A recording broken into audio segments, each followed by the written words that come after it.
Tetapi Allah mengetahui bahwa pada waktu kamu memakannya, matamu akan terbuka dan kamu akan menjadi seperti Allah, tahu tentang yang baik dan yang jahat. Perempuan itu melihat bahwa buah pohon itu baik untuk dimakan dan sedap kelihatannya. Lagi pula pohon itu menarik hati karena memberi pengertian. Lalu ia mengambil dari buahnya dan dimakannya, dan diberikannya juga kepada suaminya yang bersama-sama dengan dia, dan suaminya pun memakannya. Kejadian pasal 3 ayat 5 dan 6. Shalom jemaat yang dikasihi Tuhan. Hari ini kita berjumpa kembali dalam ibadah raya kita. Saya menyambut bagi Bapak Ibu Saudara yang baru pertama kali beribadah bersama dengan kami di YouTube channel GKT 3 POSPI Saujajar. Hari ini tema kita adalah keberbedaan Allah, mengingkari keberbedaan Allah. Apa yang akan dikatakan firman Tuhan tentang kehidupan dosa dan pengaruhnya bagi manusia? Mari kita mengikuti dengan serius ibadah kita. Bagi seluruh jemaat, siapkan hati untuk kita menyembah Tuhan. Selamat beribadah, Tuhan memberkati.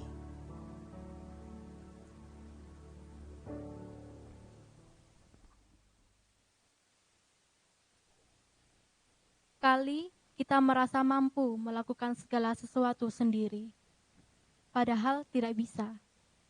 Tuhan yang membuat kita mampu melakukannya. Dia tidak akan tergantikan.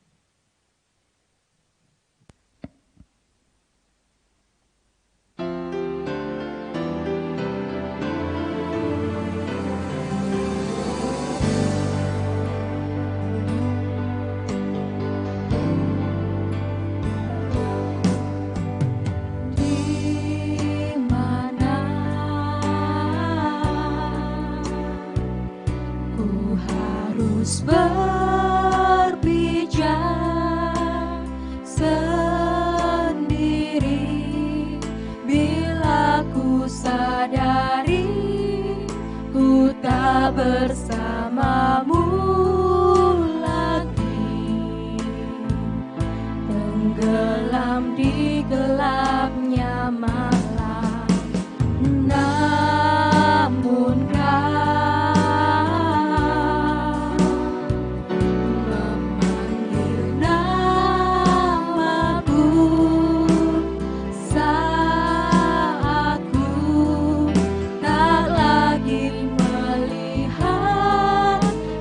keberadaan cintamu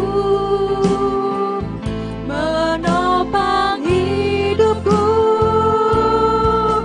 Yesus, Engkaulah satu pribadi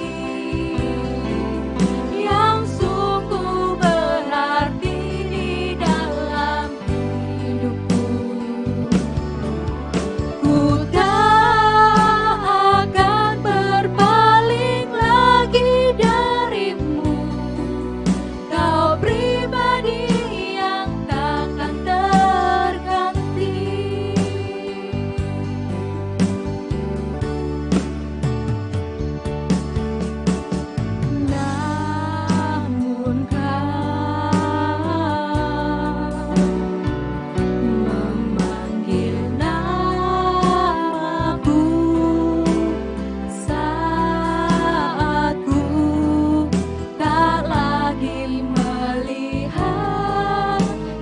keberadaan cintamu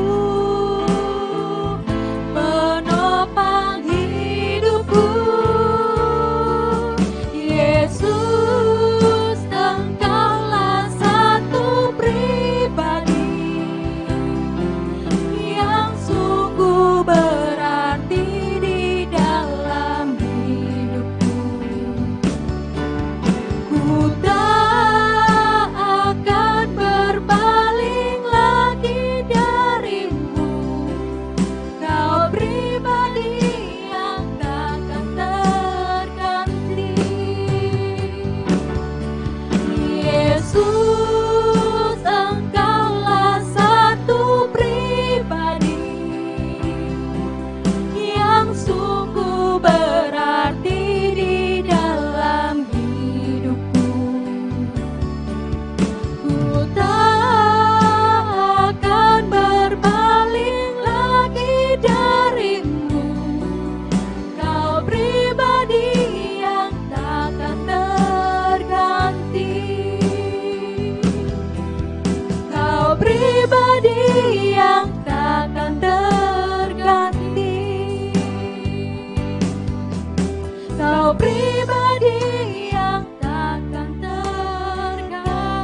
Shalom, jemaat yang terkasih di dalam Tuhan. Hari ini kita diberikan satu kesempatan kembali untuk kita boleh beribadah kepada Tuhan. Mari dengan rasa syukur dan sukacita kita mempersiapkan diri kita untuk masuk di dalam ibadah kita. Saya undang jemaat untuk bangkit berdiri. Kita mengambil saat teduh.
Mari menyembah Tuhan dalam roh dan kebenaran, dan yakinilah bahwa ibadah kita dilandaskan atas pertolongan dan dimulai dalam nama Allah pencipta langit dan bumi, serta segala isinya, dan yang tidak pernah meninggalkan perbuatan tangannya.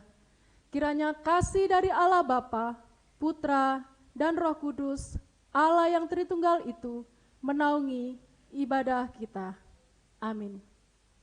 Mari bersama kita naikkan syukur kita kepada Tuhan dan memuji dan meninggikan namanya, karena Dia adalah Allah yang maha mulia. Kupujimu Tuhan.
Di tempat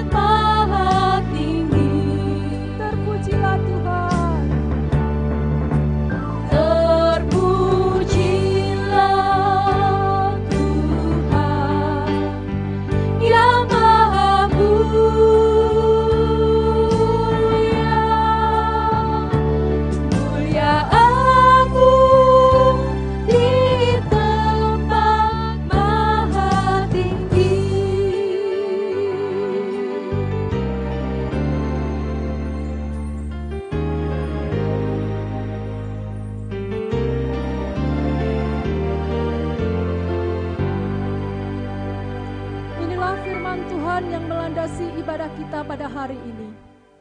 Dengan kasih setiamu, Engkau menuntun umat yang telah Kau tebus. Dengan kekuatan, Engkau membimbingnya ke tempat kediaman-Mu yang kudus. Keluaran 15 ayatnya yang ke-13. Jemaat dipersilakan duduk. Dalam kehidupan ini, ada kalanya kita memiliki rasa bangga akan keberhasilan kita, akan pekerjaan kita dan keluarga kita. Dan tanpa kita sadari, rasa bangga itu berubah menjadi kesombongan. Kita merasa mampu melakukan segala hal sendiri, tanpa campur tangan Tuhan. Dan hal ini yang mendukakan hati Tuhan. Saudaraku yang terkasih, mari kita bersama merendahkan diri di hadapan Tuhan, mengoreksi diri kita masing-masing. Kita mohon pengampunan dari Tuhan dan mengingat kembali akan kasih dan pengorbanan Tuhan, agar kita menyadari betapa tak berartinya diri kita tanpa kasih-Nya. Keagungan Tuhan.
Kami yang seringkali mendukakan hati Tuhan.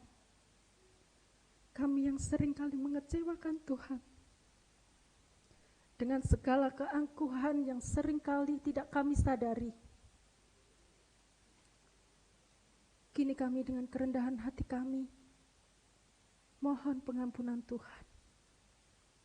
Agar kami bisa belajar hidup selalu memandang Engkau, yang adalah sumber dari segala keberhasilan kami dan keselamatan kami. Di dalam nama Tuhan Yesus. Haleluya. Amin. Bagi kita yang sudah diampuni dosanya, dengarkanlah berita anugerah yang terambil di dalam Mazmur 103 ayat yang ke-10 sampai yang ke-12. Tidak dilakukannya kepada kita setimpal dengan dosa kita, dan tidak dibalasnya kepada kita setimpal dengan kesalahan kita. Tetapi setinggi langit di atas bumi, demikian besarnya kasih setianya atas orang-orang yang takut akan Dia.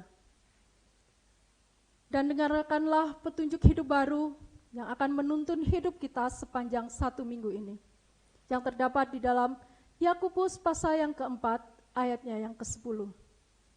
Rendahkanlah dirimu di hadapan Tuhan, dan Ia akan meninggikan kamu. Jemaat, saya undang untuk bangkit berdiri, bersama-sama dengan orang percaya sepanjang abad dan sepanjang zaman. Kita akan bersama-sama mengikrarkan pengakuan kita, seturut dengan pengakuan iman rasuli yang berbunyi demikian. Aku percaya kepada Allah, Bapa yang Maha Kuasa, Khalik langit dan bumi, dan kepada Yesus Kristus, anaknya yang tunggal Tuhan kita, yang dikandung dari Roh Kudus, lahir dari anak darah Maria, yang menderita sengsara, di bawah pemerintahan Pontius Pilatus, disalibkan, mati dan dikuburkan, turun ke dalam kerajaan maut. Pada hari yang ketiga, bangkit pula dari antara orang mati, naik ke surga, duduk di sebelah kanan Allah, Bapa yang Maha Kuasa, dan dari sana Ia akan datang untuk menghakimi orang yang hidup dan yang mati. Aku percaya kepada Roh Kudus, gereja yang kudus dan am, persekutuan orang kudus, pengampunan dosa, kebangkitan tubuh, dan hidup yang kekal. Amin. Jemaat dipersilakan duduk kembali. Pagi hari ini kita akan bersama-sama mendengarkan firman Tuhan yang akan disampaikan oleh hambanya Evangelis Wahyu Agustiono. Kami persilahkan. Selamat hari Minggu dan salam sejahtera bagi jemaat sekalian dimanapun berada. Saudara, 2 minggu yang lalu kita sudah bersama-sama merenungkan tentang iblis yang menggoda manusia untuk mengingkari kebenaran Allah dengan keraguan karena perkataan Tuhan tidak mendapatkan tempat. Minggu lalu kita juga sudah membahas tentang tema mengingkari kebaikan Allah dengan kebebasan yang sebebas-bebasnya tapi terbatas di dalam Tuhan. Dan hari ini kita akan merenungkan sebuah tema mengingkari keberbedaan Allah. Mari bersama-sama kita berdoa sebelum merenungkan firman Tuhan. Secara sengaja atau tidak sengaja karena kelemahan dan ketidaktaatan kami kepada Tuhan, kami sering jatuh pada kesalahan untuk memahami kehendak-Mu dalam hidup kami, ya Tuhan. Karena itu kami perlu kebenaran, yakni firman yang berasal dari Tuhan yang kekal, supaya keinginan kami selaras dengan rencana-Mu bagi kami. Demi Kristus kami berdoa. Amin. Saudara, sampai saat ini saya sulit membedakan pasangan kembar yang ada di gereja kita. Mereka sama gaya bicara, fisiknya sama. Memang mereka mirip sekali sampai saya sukar untuk membedakan. Namun saudara, kebenaran yang tidak dapat ditolak adalah mereka itu sesungguhnya berbeda. Meskipun dikatakan orang kembar identik karena sama-sama perempuan, fisiknya, gaya bicara sama, mereka sesungguhnya berbeda. Kembar pun tidak ada yang sama. Saudara, meskipun manusia dicipta segambar dan serupa dengan Allah, tetapi manusia bukanlah Allah. Manusia adalah ciptaan Allah. Jika keinginan manusia serupa dengan Allah, tetapi berisikan agenda manusia itu sendiri, dan tidak sesuai dengan rencana Tuhan yang semula, maka sebenarnya itu bukan serupa dan segambar dengan Allah. Karena menjadi sama dengan Dia, harusnya sesuai dengan rancangan Allah itu sendiri. Tetapi kita menjumpai hari ini banyak orang menjadi ingin seperti Allah. Paling tidak menjadi Allah bagi dirinya sendiri. Bahkan ada yang menjadi Allah bagi orang lain. Baru-baru ini seorang yang pernah mengaku menjadi Allah, yaitu Lia Eden, peristiwa beberapa tahun yang lalu kita dengar. Menjadi Allah bagi orang lain. Dan faktanya hari ini banyak sekali muncul agama-agama yang pada dasarnya mereka ingin menguntungkan diri sendiri. Lalu bagaimana dengan kita, orang-orang percaya? Mengingkari keberbedaan Allah, inilah yang akan kita renungkan hari ini. Kenyataan di mana manusia itu seringkali mengingkari keberbedaan Allah dengan dirinya, juga terungkap di dalam Kejadian pasal yang ketiga, ayat 5 dan yang ke-6. Demikian bunyi firman Tuhan, saudara. Tetapi Allah mengetahui pada waktu kamu memakannya matamu akan terbuka, dan kamu akan menjadi seperti Allah, tahu tentang yang baik dan yang jahat. Perempuan itu melihat bahwa buah pohon itu baik untuk dimakan dan sedap kelihatannya. Lagi pula pohon itu menarik hati karena memberi pengertian. Lalu ia mengambil dari buahnya dan dimakannya dan diberikannya juga kepada suaminya yang bersama-sama dengan dia, dan suaminya pun memakannya. Saudara, meskipun manusia itu dicipta segambar dan serupa dengan Allah, namun Allah berbeda dengan manusia. Manusia ingin menjadi sama dengan Allah dengan keinginan dan kesombongannya, dan membawa mereka jatuh ke dalam dosa. Hari ini kita merenungkan siasat iblis yang ketiga, yaitu mengingkari keberbedaan Allah, dan itu ditularkan kepada manusia pertama, Adam dan Hawa.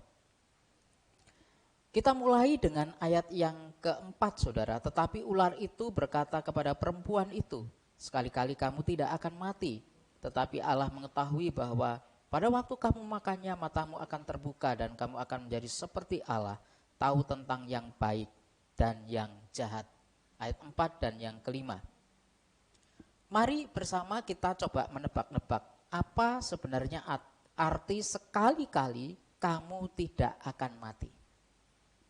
Apakah artinya pastilah kamu tidak akan mati atau kamu tidak akan mati? Saudara, ketika iblis berkata kamu tidak akan mati, sebenarnya kamu tidak mati-mati. Pastilah kamu tidak mati. Dalam hal ini siapa yang lebih tahu firman? Apakah si iblis ataukah Hawa? Berapa minggu lalu kita sudah merenungkan bahwa firman itu tidak mendapatkan tempat di hati Hawa. Sehingga iblis lebih tahu kebenaran firman. Dan dia memakai itu untuk memutarbalikkan kebenaran. Iblis menambahkan kata tidak. Iblis sangat tahu firman. Karena itu iblis akan mudah menjatuhkan manusia dengan firman. Saudara, kita mengingat peristiwa Yesus yang dicobai ketika dia akan memulai pelayanan. Yesus dicobai dengan firman, bukan? Kalau Yesus saja dicobai dengan firman, apalagi kita. Tetapi sayangnya hari ini banyak orang yang tidak suka belajar firman dengan tekun. Padahal iblis mudah sekali menggunakan kebenaran atau firman itu untuk memutarbalikkan fakta kebenaran yang sesungguhnya. Saudara yang terkasih dalam Tuhan, ayat yang ke-6a sebagai kelanjutan dari siasat iblis. Tetapi Allah mengetahui bahwa pada waktu kamu makannya, matamu akan terbuka dan kamu akan menjadi seperti Allah. Tahu tentang yang baik dan yang jahat. Sebenarnya yang menjadi perhatian Hawa adalah ketika disebutkan kamu akan tahu tentang yang baik dan yang jahat. Apa artinya? Saudara, ada beberapa arti tahu ini. Kita seringkali mau mengetahui sesuatu dengan terjemahan yang lebih mudah, bukan? Kalau ada bahasa asli Alkitab, ya kita lebih baik menggunakan bahasa Indonesia saja yang lebih mudah. Tetapi dalam bahasa Ibrani, kata tahu itu menggunakan kata yada. Dan beberapa penafsir menafsirkan demikian. Bahkan kita hari ini menafsirkan tahu tentang yang baik dan yang jahat itu artinya kita dapat membedakan yang baik dan jahat. Kira-kira begitu kan, Bapak Ibu Saudara? Coba kita pikirkan kalau artinya kita dapat membedakan yang baik dan jahat. Bukankah Allah itu tahu membedakan baik yang jahat dan yang jahat kan? Kalau saya bertanya kepada Bapak Ibu bisa membedakan yang baik dan jahat? Pasti bisa. Ya, ada lampu merah, kemudian nyala merah, kita tahu itu pasti berhenti harusnya.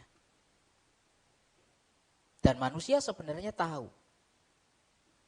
Nah, kalau ini kita kenakan ketika manusia menganggap sama dengan Allah, dirinya sendiri, lalu tahu membedakan yang baik dan jahat itu diartikan sebagai hanya tahu membedakan yang baik dan jahat.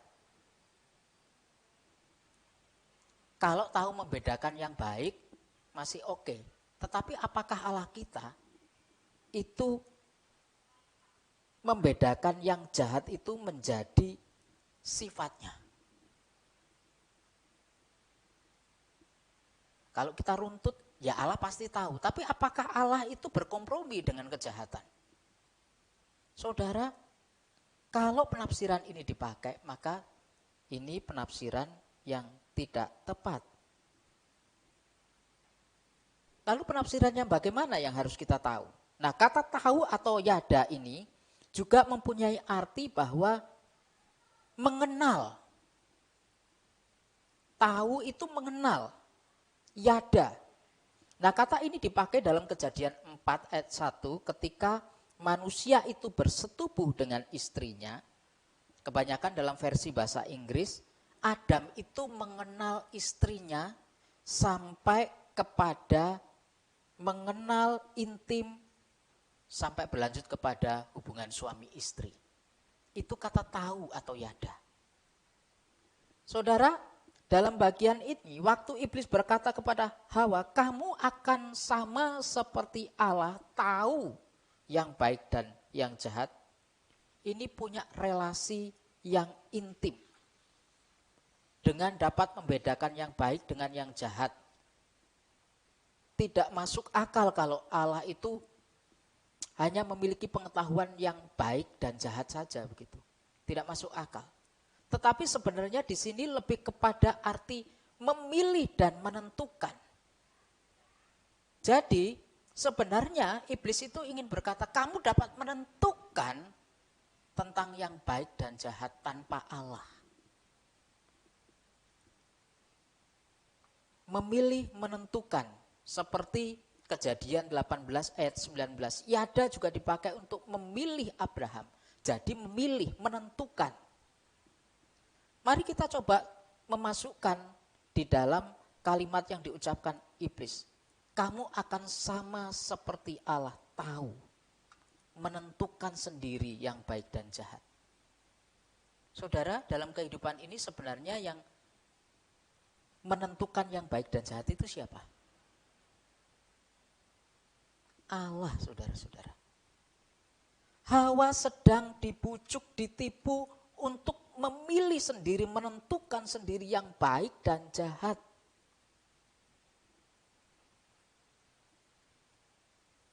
Benar tidak kalau Tuhan mengatakan kalau mencuri itu tidak baik?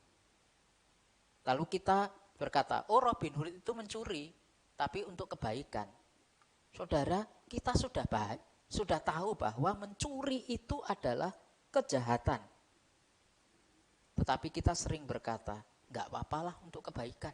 Enggak apa-apalah kecil kok. Enggak apa-apalah.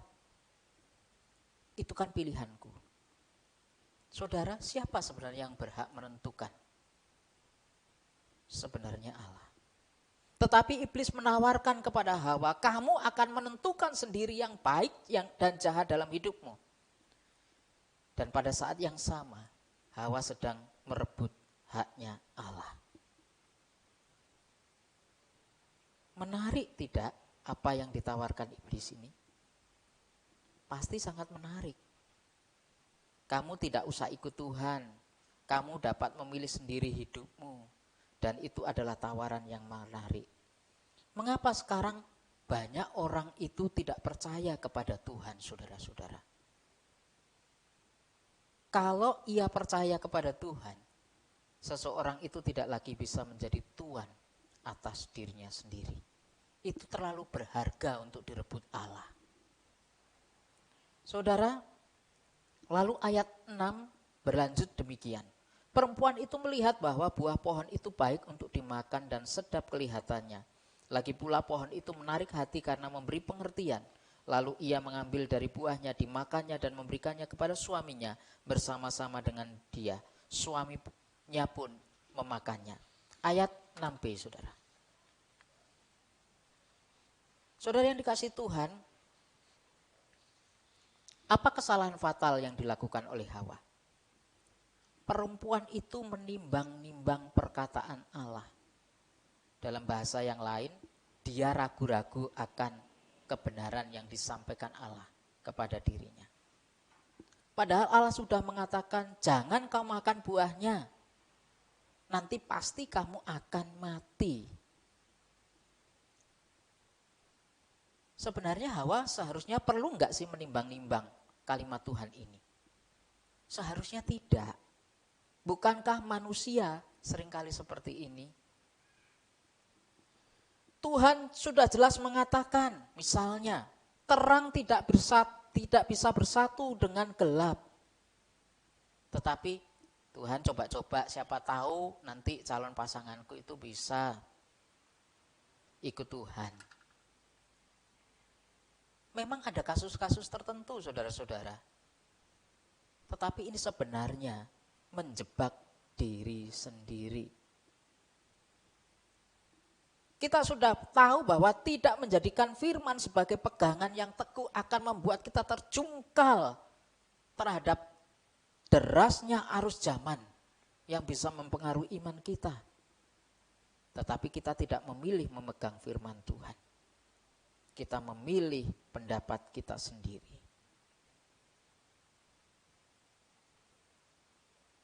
Itu kesukaanku Tuhan. Biarlah aku melanggar. Dan kita seringkali berargumentasi kepada Allah. Coba-coba Tuhan bolehlah sedikit. Saudara, kita seringkali bertanya terhadap sesuatu yang jelas tidak boleh kita lakukan. Pasti kita akan jatuh karena kita memang dari awal sudah tidak mau taat. Dengan kita berkata atau kita menimbang atau kita berargumentasi kepada Allah. Sebenarnya kita sudah tidak taat dari awal. Itu yang terjadi kepada Hawa. Dan di dalam bagian ini saudara, Hawa jatuh pada 3 keinginan. Yang pertama, buah pohon itu baik untuk dimakan. Artinya keinginan daging. Pada waktu Yesus dicobai di padang gurun, iblis berkata, rubahlah roti batu itu menjadi roti. Itu keinginan daging. Bukankah hari ini kita juga sulit untuk melawan keinginan daging kita, saudara? Sudah tahu sakit, tapi ada makanan kesukaan yang ada di depannya. Coba dikit, 2 jam kemudian habis, saudara. Itu yang sering terjadi. Melawan keinginan daging sangat sulit. Yang kedua, buah itu sedap kelihatannya. Jadi keinginan mata. Dalam hal ini seringkali laki-laki dan perempuan itu berbeda. Kalau laki-laki itu seringkali keinginannya adalah tentang perempuan. Tidak bisa dipungkiri bahwa mata laki-laki ini sangat menginginkan sesuatu yang indah-indah di hadapannya. Tetapi perempuan bagaimana? Seringkali shopping yang menjadi keinginan matanya. Contohnya saja, sendal jepit lah di rumah itu nggak tahu ada berapa pasang. Padahal yang dipakai cuma 1 pasang. Belum sepatu. Sepatu bisa berpasang-pasang, bertumpuk-tumpuk. Belum lagi tas. Sudah ada merek yang ini ada, yang ono ada, semua ada. Padahal seringkali yang dibeli bukanlah kebutuhan. Yang ketiga, keinginan dari Hawa yang membuat dia jatuh adalah bukan hanya keinginan daging dan keinginan mata, tapi juga menarik hati buah itu. Karena di sana ada kuasa. Tadi disebutkan oleh iblis, kamu akan sama seperti Allah, tahu yang baik dan jahat. Keinginan hati itu adalah kesombongan dari diri manusia. Kalau itu semua, saudara-saudara, kita semua pernah jatuh di sini. Saya dan saudara. Kalau kita disinggung, saudara-saudara, wah pasti kita akan marah, bukan? Dan itu berkaitan dengan kesombongan. Kalau pride kita tersentuh oleh orang lain, maka kita ini tricky sekali. Kita gampang jatuh. Dan kita dicobai oleh iblis. Tuhan Yesus juga sama. Aku akan memberikan seluruh dunia ini. Jadi hatinya yang digoda oleh iblis pada waktu dia dicobai. Ketika dia disuruh naik ke hubungan bait Allah. Saudara yang dikasihi Tuhan, Yesus dicobai. Kenapa? Karena pada waktu Yesus mau pelayanan, ketika dia dibaptis, dia diteguhkan oleh Bapaknya. Inilah anakku yang kukasihi. Artinya dia anak Allah. Buktikan kalau engkau Allah. Hati Yesus digoda. Berapa banyak kita jatuh waktu ditantang, saudara? Allah, kamu bukan laki-laki, gak berani selingkuh. Allah, kamu bukan pejantan tangguh kalau kamu gak berani korupsi. Bagi yang remaja pemuda, kamu cemen kalau gak berani ciuman. Saudara, biasanya dilakukan enggak kalau ditantang begitu? Banyak yang melakukan justru. Karena tantangan. Merasa bahwa, wah hatiku bergelora karena ditantang. Berapa banyak orang yang jatuh karena ditantang? Karena mau membuktikan sesuatu kepada orang lain, tetapi menabrak kebenaran. Itulah kesombongan kita. Saudara, maka di dalam 1 Yohanes 2 ayat 16, maksud saya Yohanes itu memperingatkan hati-hati dengan dosa kesombongan ini. Karena kesombongan bisa membawa kita untuk sulit mengampuni. Saudara-saudara, hari ini banyak orang yang sulit mengampuni karena dalam dirinya merasa saya tidak mau memaafkan, harga diri saya tidak mau jatuh. oleh karena mengampuni. Banyak orang yang sukar diatur dalam tutur karena merasa, lah ini hidupku. Untuk berubah, ngapain kamu atur-atur hidupku? Bahkan banyak orang yang menjadi bodoh. Seperti Tuhan Yesus ketika dia bangkit dan setelah kebangkitannya dia menemui murid-muridnya. Hatimu lamban, kamu bodoh karena kamu tidak percaya. Seringkali bukankah kita juga tidak percaya nasihat, teguran, kebenaran yang pernah kita dengar dan kita terus melakukan kebodohan. Saudara yang dikasihi Tuhan, iman tidak pernah terejawantahkan. Kita berkata, aku orang beriman, aku Kristen, aku orang percaya, aku beribadah. Tetapi imannya tidak pernah terejawantahkan. Bagaimana melihat hari ini orang-orang yang dalam kesulitan besar, yang kita juga sendiri alami. Apakah kita mewujud nyatakan iman kita? Aku percaya kepada Tuhan, tapi bagaimana menolong sesama? Apakah kita peduli? Diberi kebenaran seringkali tidak mempan. Ditegur dosanya tidak terasa. Bahkan tidak perlu berdoa karena semuanya lancar-lancar saja. Saudara, dalam persekutuan di gereja kita, berapa banyak orang yang mau ikut berdoa? Orang berada dan orang tidak berada seringkali sama-sama sombongnya. Orang berada karena merasa punya harta atau jabatan, tidak perlu lagi Tuhan. Atau orang yang tidak berada, mereka seringkali merendahkan dirinya sampai tidak lagi butuh Tuhan. Ya sudah, aku begini ya begini. Merasa tidak perlu lagi Allah menyapa. Ada juga orang yang merasa rohaninya yang paling utama dan orang lain itu di bawah mereka. Atau merasa yang imannya itu kecil, merasa tidak berdaya. Bahkan generasi muda, saya memperingatkan melalui firman Tuhan ini, jangan jumawa, merasa semua tahu hal sekarang ini.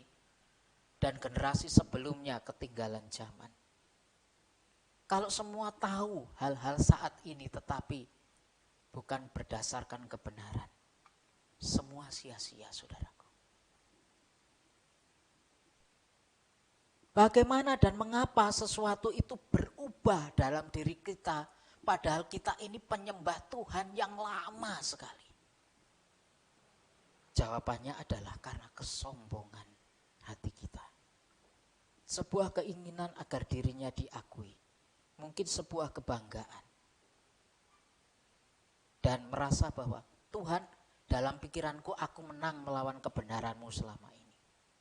Lalu memutuskan tidak perlu Tuhan.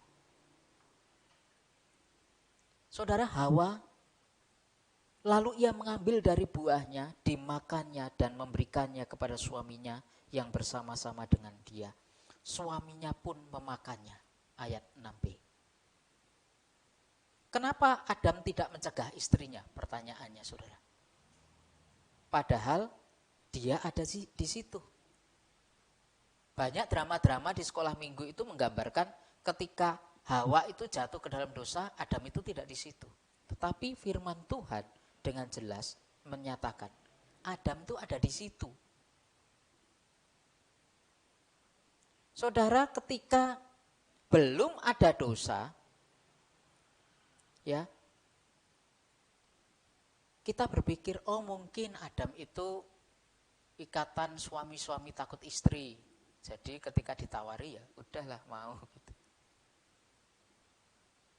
Tetapi sebenarnya saat itu belum ada dosa, saudara-saudara. Adam mentoleransi dirinya terhadap ketidakbenaran. Lagi pula bukan Adam yang tergoda, melainkan perempuan itulah yang tergoda dan jatuh ke dalam dosa. 1 Timotius 2 ayat 14. Banyak orang yang beranggapan demikian. Memang Hawa yang mengambil buah itu memberikannya kepada suaminya, betul.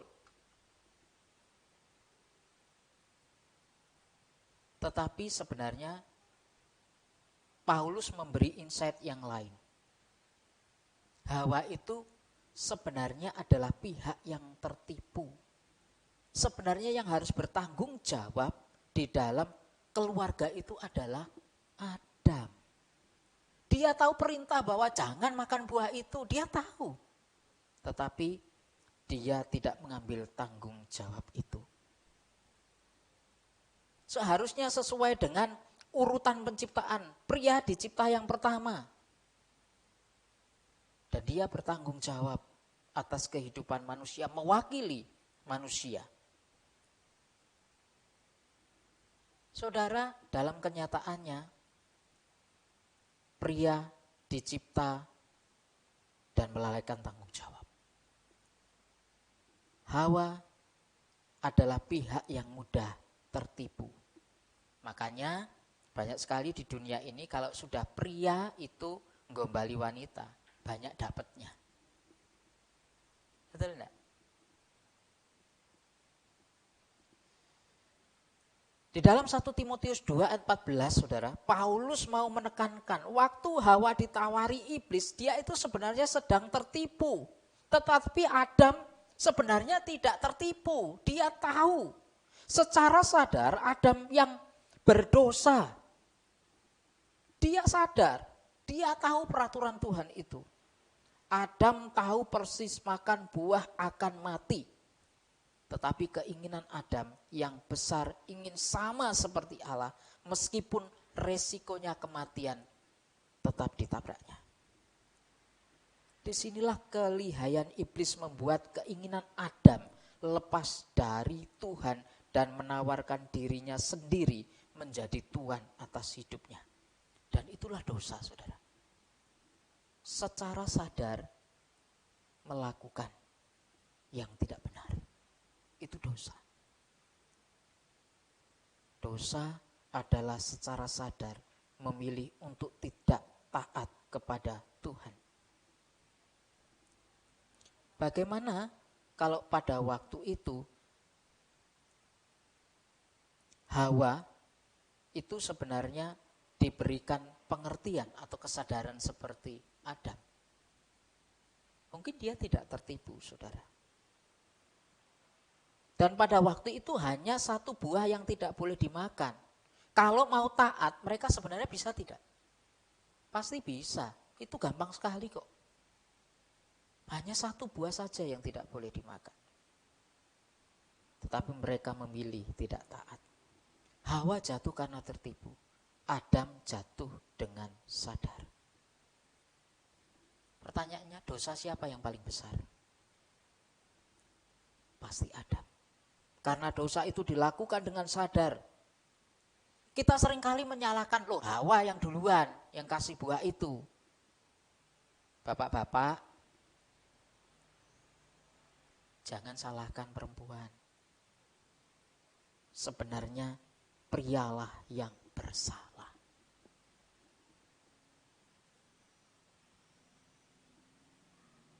Karena kita suka karpe dewe, kita susah diajar, dan membuktikan hari ini bahwa gereja-gereja itu dipenuhi banyak perempuan-perempuan. Bapak-bapaknya di mana? Dan yang pasti Alkitab sendiri mengungkapkan, Alkitab menganggap dosa Adam yang lebih penting daripada Hawa. Kesalahan Hawa, tertipunya Hawa.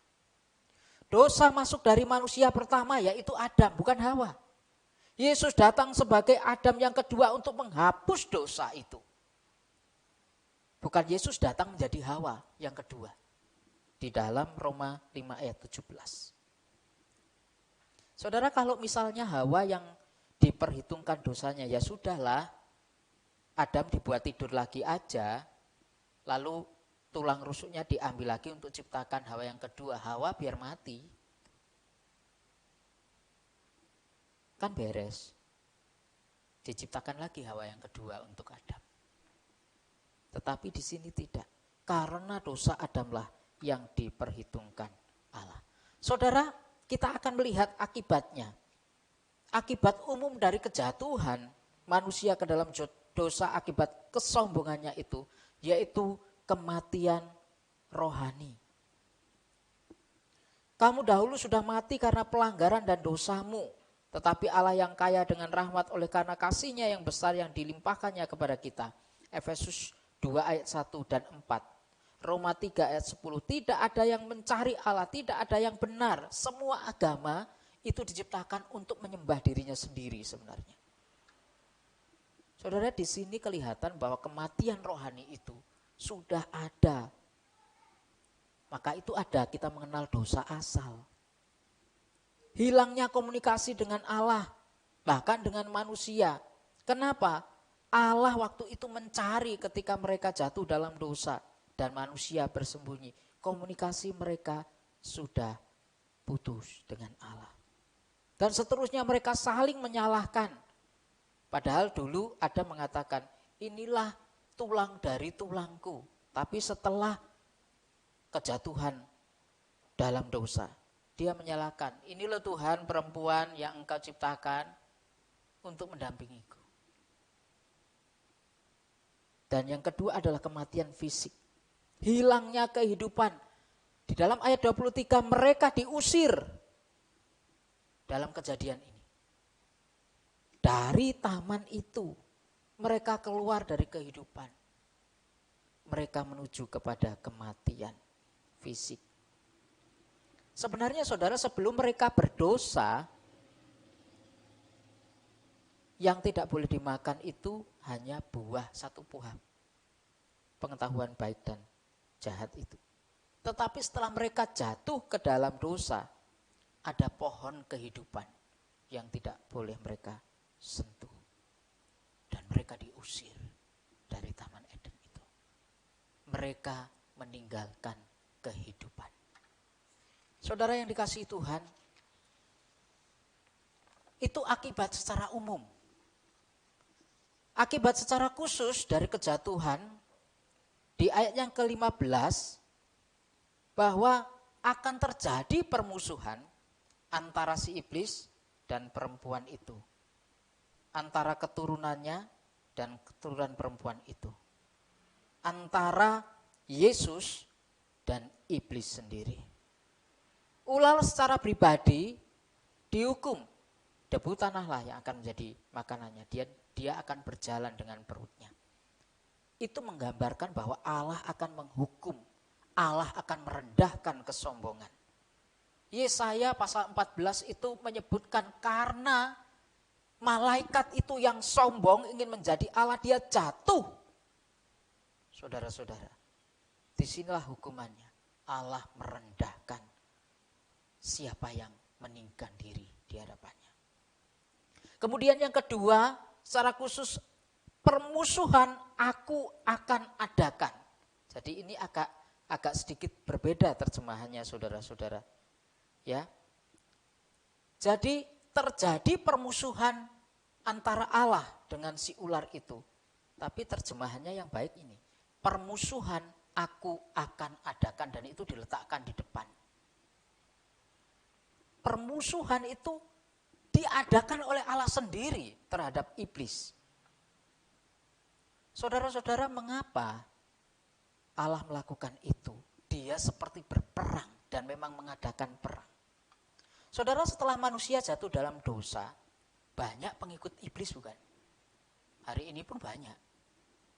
Entah yang menyembah secara ritual atau mereka sudah tidak percaya kepada Tuhan secara praktis. Ngakunya masih Kristen, orang percaya, tapi kehidupannya jauh. Bukankah mereka adalah pengikut-pengikut iblis? Permusuhan itu diadakan oleh Allah sendiri karena setelah manusia jatuh dalam dosa, yang ada itu adalah bukan hanya keturunan secara fisik, tetapi juga keturunan rohani. Jadi ada dua pemisahan, saudara. Keturunan rohani memang, ya, Adam punya keturunan-keturunan Abraham, Daud, dan sampai selanjutnya. Memang iya. Tetapi kita juga melihat di sana, apakah semua keturunan itu menjadi percaya kepada Tuhan? Tidak. Itulah yang disebut keturunan rohani. Rohani, mereka ada yang masih terus percaya kepada Tuhan, mengakui bahwa Tuhan itu Tuhan, bukan dirinya, bukan manusianya. Tetapi ada yang tidak mengakui Tuhan itu Tuhan sampai hari ini. Dan banyak orang yang tidak percaya. Itulah kesombongan manusia, saudara. Karena jatuh dalam dosa, maka keturunan rohani itu ada. Yang nampak jelas yang tercatat di dalam Alkitab adalah peristiwa Kain dan Habil. Saudara, di sana dikatakan bahwa Kain di dalam 1 Yohanes 3 ayat 12, Kain itu adalah keturunan si jahat, maka dia membunuh Habil. Berarti memang ada keturunan iblis yang hidupnya jahat dan menyombongkan diri di hadapan Tuhan. Di dalam Yohanes 8 ayat 44, ahli Taurat itu disebut Yesus, ya memang iblis itu bapamu, berarti dia anaknya, bukan? Saudara, mari kita berhati-hati. Karena di dalam dunia ini, keturunan rohani itu ada dua. Di manakah kita sekarang? Apakah kita menjadi keturunan dari perempuan itu? Ataukah justru sebaliknya? Saudara, waktu manusia itu jatuh dalam dosa, sebenarnya dia sekarang melangkah sendiri. Si penggoda di mana? Sudah enggak ada. Dan itulah kelihayan iblis. Begitu sudah memasukkan orang dalam jebakannya, ditinggalkan. Manusia jalan sendiri dengan prinsipnya yang keliru. Itulah kesombongan manusia. Si penggoda segera dilupakan dan manusia berjalan sendiri. Saudara, kalau demikian yang terjadi, seharusnya kita menyesal. Kita malu. Seperti yang terjadi pada Adam dan Hawa. Kita pasti merasa tertolak dari Allah. Karena kita diperbudak oleh dosa dan kita mengalami kematian spiritual. Tetapi di ayat 15 ini, keturunan perempuan itu muncul sebagai seorang laki-laki yang menebus. Kejadian 3 ayat 15 adalah Injil yang pertama yang diberitakan. Memang kita bisa jatuh ke dalam kesombongan, saudara-saudara, tetapi iblis hanya dapat menduga bahwa manusia itu pasti akan jatuh semua. Keturunan dari Adam, Abraham, Ishak dan Yakub itu pasti akan jatuh semua. Enggak, saudara. Buktinya keturunan dari perempuan itu yaitu Yesus. Dia justru menjadi penyelamat umat manusia yang bisa jatuh dalam kesombongan dan menjadi Tuhan atas dirinya sendiri. Saudara, rencana Allah belum tentu semua diketahui oleh iblis. Tetapi rencana Allah digenapi melalui Yesus Kristus. Keturunan perempuan itu. Sang juru selamat. Yang sudah tergenapi. Dia menyatakan dirinya datang ke dalam dunia. Mati di atas kayu salib, bangkit pada hari yang ketiga. Iblis tidak maha tahu, saudara. Tetapi rencana Allah yang maha tahu itu pasti terjadi dan tergenapi. Dan kita hari ini menikmatinya. Mengapa keturunan perempuan, saudara? Karena memang Yesus itu lahir dari kemanusiaan perempuan. Dia memang memiliki ayah Yusuf. Tetapi dia bukan yang bersetubuh dengan Maria, ibu Yesus, yang menghasilkan Yesus. Oleh karena itu melalui keturunan perempuanlah itu, seharusnya kita menggantungkan diri kita untuk terus hidup dalam kebenaran. Kita menyadari kita memang serupa dan segambar dengan Allah, tapi kita bukan Allah. Oleh karena itu kita harus bergantung kepada Allah yang sejati.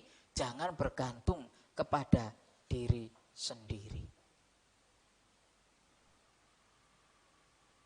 Saudara, kita sudah mendengar bahwa kesombongan akan menghasilkan kejatuhan.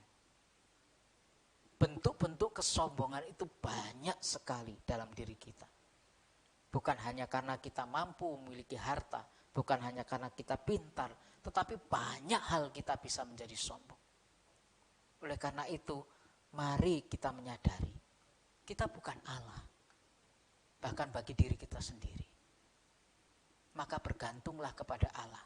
Kalau hidupmu mau serupa dengan Dia, bergantunglah sungguh kepada Allah yang sejati, supaya engkau semakin serupa dengan Dia dan tidak memberhalakan diri. Mari kita jangan mengingkari keberbedaan kita dengan Allah.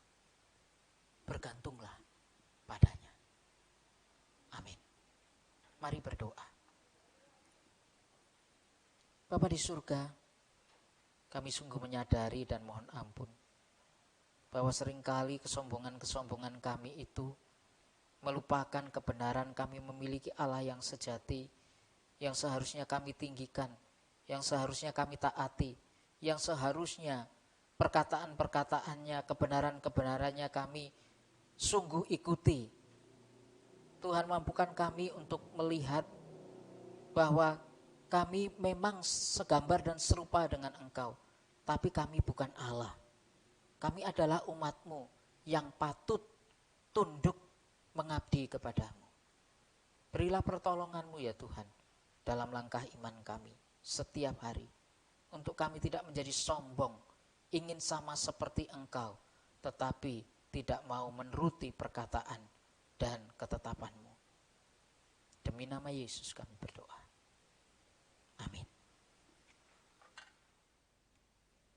Hari ini kita sudah diberkati dengan firman Tuhan. Dan tiba saatnya kita menyatakan syukur kita kepada Tuhan yang sudah memimpin hidup kita dan memberikan anugerah serta berkat-Nya untuk kita. Dengan memberikan persembahan. Sekarang beri syukur.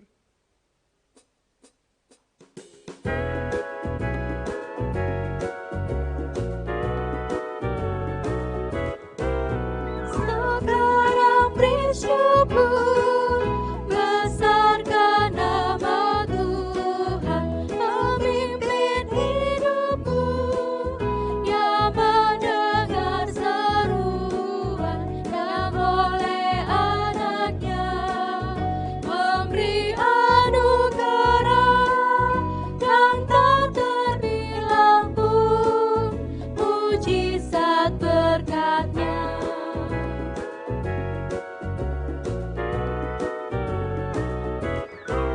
Sempurna dayanya, olehnya diberkati semua anaknya, dengan sejahtera hati Roh Tuhan memberi kekuatan dan terang di atas bayama, kuasa-Nya menang.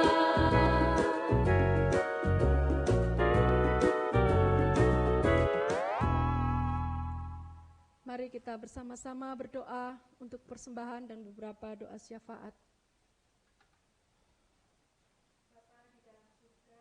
Terima kasih, kami bersyukur untuk kesempatan pada pagi hari ini untuk kami boleh bersama-sama beribadah. Terima kasih Bapa untuk kasih, penyertaan, dan pemeliharaan Tuhan yang sungguh nyata dan sempurna di dalam kehidupan kami. Terima kasih Tuhan atas berkat-berkat-Mu yang sudah Engkau limpahkan di dalam kehidupan kami.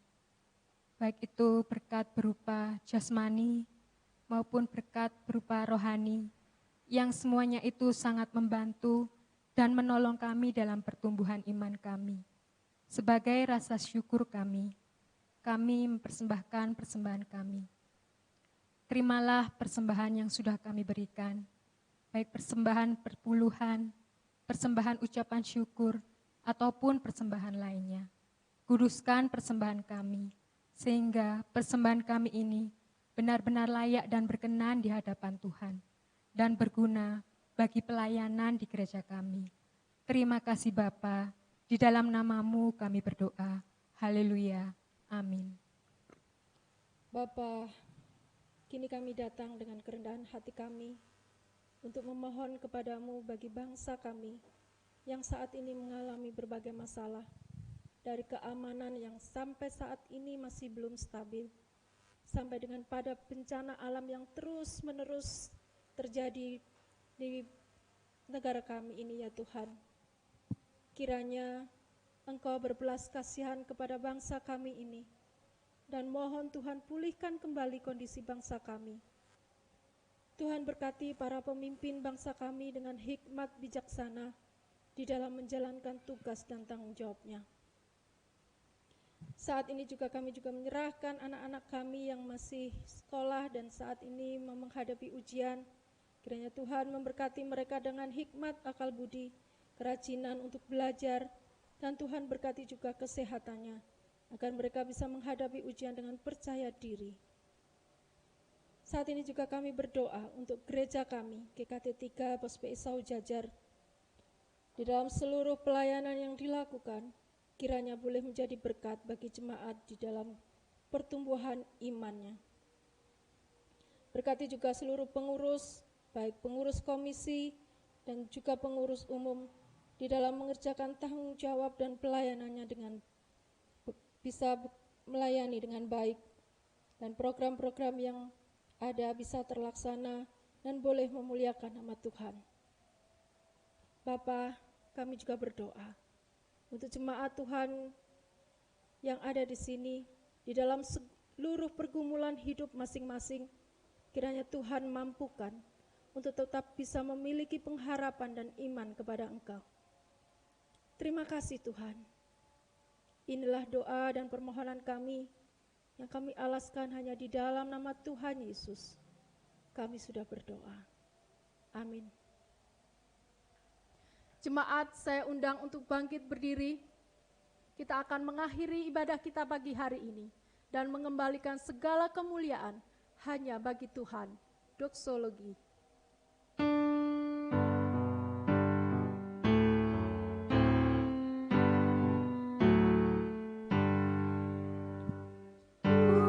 Puji Allah, Bapa Putra, Agung Allah, Roh Kudus, ketiganya yang esa. Pohon selamat sumber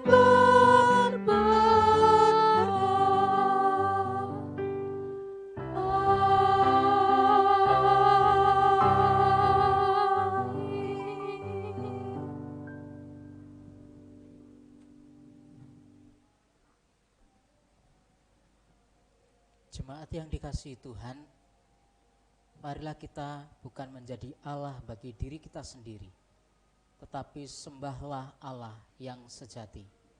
Terimalah berkat Tuhan.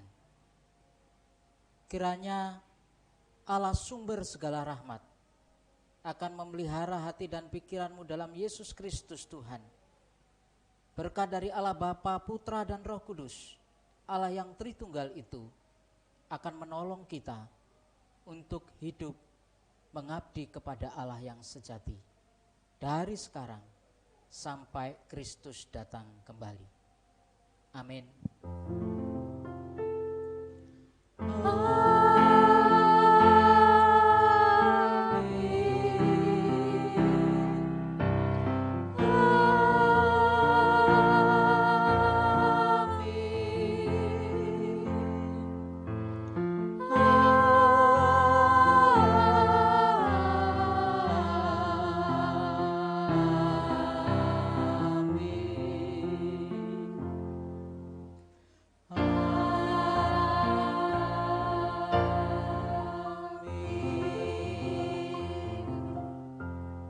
hiduplah sebagai umat Tuhan yang mengabdi kepada Allah yang sejati.